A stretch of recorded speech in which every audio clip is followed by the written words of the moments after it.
পটল তো অনেক রকম খেয়েছেন, একবার এইভাবে বানিয়ে দেখুন, খেতে অপূর্ব লাগবে, সবাই প্রশংসা করবেই করবে। তার জন্য আমি এখানে নিয়েছি কিছু পটল। আলতো করে ছাড়িয়ে নিয়ে আমি পটলগুলোকে হাফ হাফ করে নিয়েছি, যাতে ভাজতে সুবিধে হয়। ভালো করে ধুয়ে নিয়ে দিয়ে দেবো পরিমাণ মতো লবণ, হলুদ গুঁড়ো আর দেবো কাশ্মীরি লঙ্কা গুঁড়ো। আমি হাতেই মশলাগুলো ভালোভাবে মাখিয়ে নিচ্ছি। 5 মিনিট রেখে দেওয়ার পরে কড়াইতে দিয়ে দেবো পরিমাণ মতো সর্ষের তেল। তেলটা গরম হয়ে গেলে একে একে পটলগুলো দিয়ে আমি উল্টে পাল্টে একটু লাল লাল করে ভেজে নেব।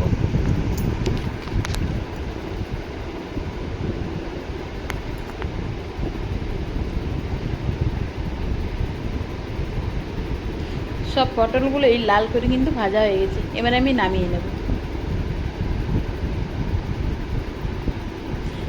নামিয়ে নেওয়ার পরে কড়াইতে যে তেলটা থাকবে তাতে দিয়ে দেবো কালো জিরে, কুচনো কাঁচা লঙ্কা আর দেবো কুচনো রসুন। একটু ভেজে নেওয়ার পরে দিয়ে দেবো টমেটো বাটা।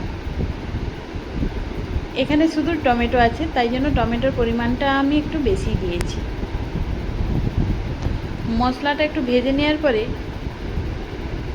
দিয়ে দেবো গুঁড়ো মশলা। এখানে যেমন দিয়েছি হলুদ গুঁড়ো, কাশ্মীরি লঙ্কা গুঁড়ো, স্বাদ মতো চিনি, লবণ আর দিয়েছি গরম মশলা গুঁড়ো। ঝালটা যে যার পছন্দ মতো করতে পারেন। কিছুটা সময় মশলাটা আমি হালকা জল দিয়ে কষিয়ে নেব তেল ছাড়া পর্যন্ত।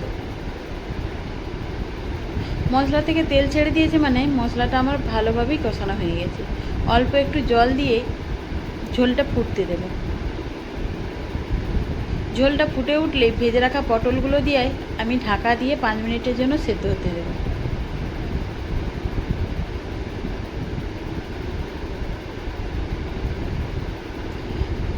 ঢাকা খুলেই যখন গা মাখা হয়ে যাবে নামিয়ে গরম গরম পরিবেশন করুন।